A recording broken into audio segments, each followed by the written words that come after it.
BBC বাংলার সান্ধ্য অধিবেশন প্রবাহতে আপনাদের স্বাগত। আজ আপনাদের সাথে লন্ডন স্টুডিও থেকে আছি মানসী বড়ুয়া। বাংলাদেশের সর্বশেষ গুরুত্বপূর্ণ আপডেট সংবাদে আপনাকে স্বাগত। শুরুতেই সংবাদ শিরোনাম, পরে বিস্তারিত। প্রথমেই জানাবো আমাদের হাতে থাকা সর্বশেষ গুরুত্বপূর্ণ সবথেকে তাজা আপডেট সংবাদ। শাহজাহান খানের বাড়ি এবং সম্পত্তি পাহারা দেয়া যুবদলের নেতার পদ বাতিল করল বিএনপি। কার্যক্রম নিষিদ্ধ আওয়ামী লীগের প্রেসিডিয়াম সদস্য ও সাবেক নৌপরিবহন মন্ত্রী শাহজাহান খান এবং তাদের ভাইদের বাড়ি এবং ব্যবসা প্রতিষ্ঠান পাহারা দেওয়ার অভিযোগে মাদারীপুর জেলা যুবদলের আহ্বায়ক ফারুক হোসেন ব্যাপারীর পদ স্থগিত করা হয়েছে। আজ কেন্দ্রীয় যুবদলের এক সংবাদ বিজ্ঞপ্তিতে এই বিষয়ে সিদ্ধান্তের কথা জানানো হয়েছে। ফারুক মাদারীপুর জেলা যুবদলের আহ্বায়ক পদে ছিলেন। দীর্ঘদিন ধরে তিনি এমন কাজ করে আসছিলেন বলে জানা গেছে। এরপর জানাবো, ওসমান হাদিকে হত্যা করে নির্বাচন বাধাগ্রস্ত করার চেষ্টা করা হচ্ছে বললেন ওসমান হাদির ভাই ওমর বিন হাদি। ইনকিলাব মঞ্চের মুখপাত্র শহীদ শরীফ ওসমান হাদি বলেছিলেন, ফেব্রুয়ারিতে দেশে নির্বাচন হতেই হবে, তাকে তাই হত্যা করে নির্বাচন বাধাগ্রস্ত করার চেষ্টা করা হচ্ছে বলে অভিযোগ করেছেন ওসমান হাদির বড় ভাই শরীফ ওমর বিন হাদি। আজ রাজধানীর শাহবাগে জাতীয় জাদুঘরের সামনে শহীদি শপথ অনুষ্ঠানে তিনি এসব কথা বলেছেন। এদিকে বাংলাদেশের হাই কমিশনারকে ফের তলব করল ভারত সরকার। ভারতের রাজধানী নয়াদিল্লিতে নিযুক্ত বাংলাদেশের হাই কমিশনার এম রিয়াজ হামিদুল্লাহকে ফের তলব করেছে দেশটির সরকার। আজ ভারতের পররাষ্ট্র মন্ত্রণালয়ে তাকে তলব করা হয়। তলব করে বাংলাদেশে থাকা ভারতের হাই কমিশন সহ অন্যান্য স্থাপনা এবং সংখ্যালঘুদের নিরাপত্তার বিষয়টি জানানো হয়েছে। এবারে জানাবো, রাষ্ট্রপতি, প্রধানমন্ত্রী এবং অতি গুরুত্বপূর্ণ ব্যক্তিদের নিরাপত্তায় গেজেট। রাষ্ট্রপতি, প্রধানমন্ত্রী, প্রধান উপদেষ্টা এবং অন্যান্য অতি গুরুত্বপূর্ণ ব্যক্তিদের বা ভিআইপি নিরাপত্তা নিশ্চিত করতে প্রধান উপদেষ্টার কার্যালয় থেকে আনুষ্ঠানিকভাবে গেজেট প্রকাশ করা হয়েছে। রাষ্ট্রপতির আদেশক্রমে সচিব মোহাম্মদ সাইফুল্লাহ পান্না স্বাক্ষরিত রাষ্ট্রপতি, প্রধানমন্ত্রী বা প্রধান উপদেষ্টা ও অতি গুরুত্বপূর্ণ ব্যক্তিদের নিরাপত্তা বিধিমালা 2025 গেজেট প্রকাশ করা হয়েছে। এবং সর্বশেষ জানাবো, তুরস্কে বিমান দুর্ঘটনায় লিবিয়ার সেনাবাহিনী প্রধান নিহত। তুরস্কে ভয়াবহ বিমান দুর্ঘটনায় প্রাণ হারিয়েছেন উত্তর আফ্রিকার দেশ লিবিয়ার সেনাবাহিনী প্রধান জেনারেল মোহাম্মদ আলী আহমেদ আল হাদ্দাদ। সামরিক সহযোগিতা জোরদারের লক্ষ্যে তুরস্ক সফরে থাকা অবস্থায় আঙ্কারা থেকে ত্রিপলিগামী একটি বিজনেস জেট বিধ্বস্ত হলে এই মর্মান্তিক দুর্ঘটনা ঘটে। লিবিয়ার প্রধানমন্ত্রী এই তথ্য নিশ্চিত করেছে। সংবাদ মাধ্যম বিবিসি বলছে, আজ তুরস্কের রাজধানী আঙ্কারা থেকে উড্ডয়ন করা একটি ফ্যালকন 50 বিজনেস জেটে ছিলেন লিবিয়ার সেনাবাহিনী প্রধান জেনারেল মোহাম্মদ আলী আহমেদ আল হাদ্দাদ সহ অন্তত 5 জন। প্রিয় দর্শক, এতক্ষণ শুনছিলেন সংবাদ শিরোনাম, এবারে বিস্তারিত। তবে তার আগে বন্ধুরা, অনুরোধ থাকবে এই সংবাদটিতে একটি লাইক দিন। এই চ্যানেলে আপনি নতুন হয়ে থাকলে আমাদের সংবাদটি দেখতে দেখতে চ্যানেলটি সাবস্ক্রাইব করে রাখুন। কমেন্ট করে বন্ধুরা আপনার মূল্যবান মতামত জানিয়ে দিন আপনি বিশ্বের কোন দেশ থেকে বা বাংলাদেশের কোন স্থান থেকে আমাদের সংবাদটি দেখছেন এবং শুনছেন। আর বন্ধুরা, সংবাদটি আপনার সোশ্যাল মিডিয়া ফেসবুকে শেয়ার করে বন্ধুদেরও দেখার সুযোগ করে দিন। গাজা যুদ্ধে আপনি যদি নিরীহ ফিলিস্তিনিদের ভালোবেসে থাকেন, কমেন্টে ইয়েস লিখে বিশ্ববাসীকে জানিয়ে দিন। এবারে বিস্তারিত। শাহজাহান খানের বাড়ি এবং সম্পত্তি পাহারা দেয়া যুবদলের নেতার পদ স্থগিত। কার্যক্রম নিষিদ্ধ আওয়ামী লীগের প্রেসিডিয়াম সদস্য সাবেক নৌ পরিবহন মন্ত্রী শাহজাহান খান এবং তার ভাইদের বাড়ি, ব্যবসা প্রতিষ্ঠান পাহারা দেওয়ার অভিযোগে মাদারীপুর জেলা যুবদলের আহ্বায়ক ফারুক হোসেন ব্যাপারীর পদ স্থগিত করা হয়েছে। আজ কেন্দ্রীয় যুবদলের এক সংবাদ বিজ্ঞপ্তিতে এই সিদ্ধান্তের কথা জানানো হয়। ফারুক মাদারীপুর জেলা যুবদলের আহ্বায়ক পদে ছিলেন। যুবদলের কেন্দ্রীয় নির্বাহী কমিটির সহ-দপ্তর সম্পাদক মিনহাজুল ইসলাম ভূঁইয়া স্বাক্ষরিত বিজ্ঞপ্তিতে জানানো হয়েছে, মাদারীপুর জেলা যুবদলের আহ্বায়ক ফারুক হোসেন ব্যাপারী প্রাথমিক সদস্য সহ সকল পর্যায়ের পদ কার্যক্রম স্থগিত করা হলো। বাংলাদেশ জাতীয়তাবাদী যুবদলের কেন্দ্রীয় নির্বাহী কমিটির সদস্য আব্দুল মোনায়েম মুন্না এবং সাধারণ সম্পাদক মোহাম্মদ নুরুল ইসলাম নয়ন ইতিমধ্যেই এই সিদ্ধান্ত কার্যকর করার জন্য সর্বোচ্চ প্রচেষ্টা চালাচ্ছেন এবং তারা জানিয়েছে, আওয়ামী দোসরদের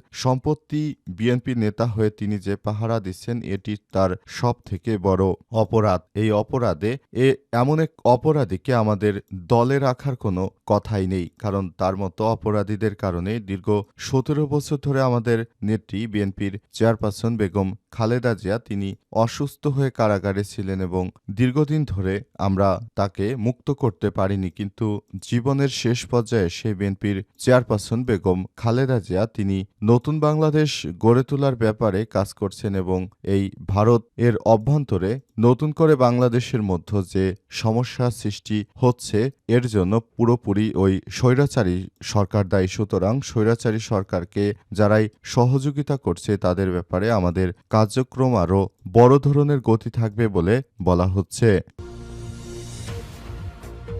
ওসমান হাদিকে হত্যা করে নির্বাচন বাধাগ্রস্ত করার চেষ্টা করা হচ্ছে বললেন ওমর বিন হাদি। ইনকিলাব মঞ্চের মুখপাত্র শরীফ ওসমান হাদি বলেছিলেন, ফেব্রুয়ারিতে দেশে নির্বাচন হতে হবে, তাকে হত্যা করে নির্বাচনকে বাধাগ্রস্ত করা চেষ্টা করা হচ্ছে বলে মন্তব্য করেছেন শরীফ ওসমান হাদির বড় ভাই ওমর বিন হাদি। তিনি বলেছেন, নির্বাচনকে বাধাগ্রস্ত করতেই তারা অন্য রাষ্ট্র থেকে বাংলাদেশকে ক্ষতির মুখে ফেলার চেষ্টা করছে। তারা বাংলাদেশে নির্বাচনকে বাধাগ্রস্ত করার মাধ্যমে পুরো বাংলাদেশের সমস্ত সিস্টেমকে তারা কলাপস করার জন্য চেষ্টা করছে। তাই নতুন বাংলাদেশ গড়ে তোলার জন্য অবশ্যই বাংলাদেশের অভ্যন্তরীণ বিষয়গুলোকে নিয়ে অন্তর্বর্তীকালীন সরকারকে আরও বেশি ভাবতে হবে এবং নতুন বাংলাদেশ গড়ে তোলার মাধ্যমে দেশটাকে সুষ্ঠু ও সুন্দর নির্বাচনের দিকে এগিয়ে নিয়ে যেতে হবে বলে মন্তব্য করা হয়েছে এবং এই নতুন বাংলাদেশ গড়ার মাধ্যমে সবাইকে আরও বেশি সজাগ দৃষ্টি রাখতে হবে, যাতে করে নির্বাচন আসার আগে যে ধরনের অনাকাঙ্ক্ষিত ঘটনার সৃষ্টি হয়েছে সব ঘটনা যেন পরিহার করা হয়। এর আগে মঙ্গলবার ২৩শে ডিসেম্বর শরীফ ওসমান বিন হাদির খুনিদের দ্রুততম সময়ের মধ্যে গ্রেপ্তার ও ৩০ কার্যদিবসের মধ্যে বিচারের লক্ষ্যে শহীদের শপথ পাঠ করেছেন ইনকিলাব মঞ্চের নেতাকর্মীরা। ইনকিলাব মঞ্চের সদস্য সচিব আব্দুল আল জাবের এই শপথ পাঠ করান। এই ঘটনার পর থেকে পরিস্থিতি থমথমে অবস্থা বিরাজ করছে। বাংলাদেশের হাইকমিশনারকে ফের তলব করল ভারতের সরকার। ভারতে রাজধানী নয়াদিল্লিতে নিযুক্ত বাংলাদেশের হাইকমিশনার এম রিয়াজ হামিদুল্লাহকে ফের তলব করেছে দেশটির সরকার। আজ বিকাল ৫টায় ভারতের পররাষ্ট্র মন্ত্রণালয়ে তাকে তলব করা হয়েছে। তলব করে বাংলাদেশে থাকা ভারতের হাইকমিশন সহ অন্যান্য স্থাপনা এবং সংখ্যালঘুদের নিরাপত্তার বিষয়টি জানানো হয়েছে। একই সঙ্গে দিল্লি একটি অভিযোগ ও আপত্তি সম্বলিত পত্র হাইকমিশনারকে দিয়েছে। দিল্লির সূত্র জানিয়েছে, এবারের তলব নিয়ে কোনো সংবাদ বিজ্ঞপ্তি দেওয়া হবে না, কারণ ব্যাক চ্যানেলে চেষ্টা চলছে যাতে সম্পর্ক আরও খারাপ না হয়। তাই বিষয়টিতে সংরক্ষিত আচরণ করছে দিল্লি। এর আগে গত ১৭ ডিসেম্বর রিয়াজ হামিদুল্লাহকে তলব করে কথা বলেন ভারতের পররাষ্ট্র মন্ত্রণালয়ের যুগ্ম সচিব BMB শ্যাম। এদিকে মঙ্গলবার সকালে ঢাকায় নিযুক্ত ভারতের হাইকমিশনার প্রণয় ভার্মাকে বাংলাদেশের পররাষ্ট্র মন্ত্রণালয় তলব করা হয়। পরে তার সঙ্গে কথা বলেন পররাষ্ট্র সচিব আসাদ আলম সিয়াম। কূটনৈতিক সূত্র জানিয়েছে, ভারতের নয়াদিল্লিতে কলকাতা সহ বিভিন্ন স্থানে বাংলাদেশ মিশনে উদ্ভূত পরিস্থিতির প্রেক্ষাপটে প্রণয় ভার্মাকে তলব করা হয়। উদ্ভূত পরিস্থিতির জন্য উদ্বেগ প্রকাশ করা হয়। একই সঙ্গে বাংলাদেশ মিশনগুলোতে নিরাপত্তা জোরদার কথাও জানানো হয়েছে। এ বিষয়ে গত ১০ দিনে প্রণয় ভার্মাকে দ্বিতীয়বারের মতো বাংলাদেশের পররাষ্ট্র মন্ত্রণালয়ে তলব করা হয়। অন্তর্বর্তীকালীন সরকারের আমলে বিভিন্ন ঘটনায় এ নিয়ে অন্তত ৬ বার তলব করা হলো প্রতিবেশী দেশটির রাষ্ট্রদূতকে। এই ঘটনা ভারত কোনোভাবেই ভালোভাবে নেয়নি এবং তারাও বাংলাদেশের রাষ্ট্রদূতকে তলব করেছে। রাষ্ট্রপতি, প্রধানমন্ত্রী এবং অতি গুরুত্বপূর্ণ ব্যক্তিদের নিরাপত্তায় গেজেট প্রকাশ। রাষ্ট্রপতি, প্রধানমন্ত্রী বা প্রধান উপদেষ্টা এবং অন্যান্য অতি গুরুত্বপূর্ণ ব্যক্তিদের ভিআইপি নিরাপত্তা নিশ্চিত করতে প্রধান উপদেষ্টার কার্যালয় থেকে আনুষ্ঠানিকভাবে গেজেট প্রকাশ করা হয়েছে। আজ রাষ্ট্রপতির আদেশক্রমে সচিব মোহাম্মদ সাইফুল্লাহ পান্না স্বাক্ষরিত রাষ্ট্রপতি, প্রধানমন্ত্রী বা প্রধান উপদেষ্টা ও অতি গুরুত্বপূর্ণ ব্যক্তিদের নিরাপত্তা বিধিমালা ২০২৫ গেজেট প্রকাশ করা হয়েছে। গেজেট উল্লেখ করা হয়েছে, নতুন বিধিমালার মাধ্যমে রাষ্ট্রের সর্বোচ্চ পর্যায়ের ব্যক্তিবর্গের নিরাপত্তা ব্যবস্থাকে আরও সুসংহত এবং আধুনিক ও আইনগত কাঠামোর আওতায় আনা হয়েছে। এই বিধিমালা অনুমতি বিলম্বে কার্যকর করা হবে। সম্পূর্ণ গেজেট দেখতে আমাদের সঙ্গেই থাকুন। সংজ্ঞা হচ্ছে, এই বিধিমালা রাষ্ট্রপতি, প্রধানমন্ত্রী, প্রধান উপদেষ্টা এবং অতি গুরুত্বপূর্ণ ব্যক্তি নিরাপত্তা বিধিমালা 2025 নামে অভিহিত হইবে।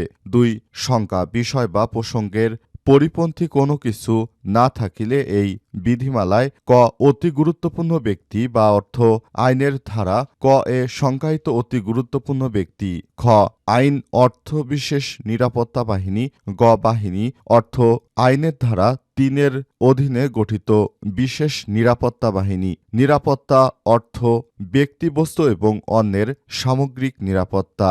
ঘ নিরাপত্তা সংস্থা অর্থ আইন শৃঙ্খলা রক্ষাকারী বাহিনী, সশস্ত্র বাহিনী, সেনা, নৌ ও বিমান বাহিনী এবং গোয়েন্দা সংস্থা, জাতীয় নিরাপত্তা গোয়েন্দা সংস্থা এবং প্রতিরক্ষা গোয়েন্দা মহাপরিদপ্তর।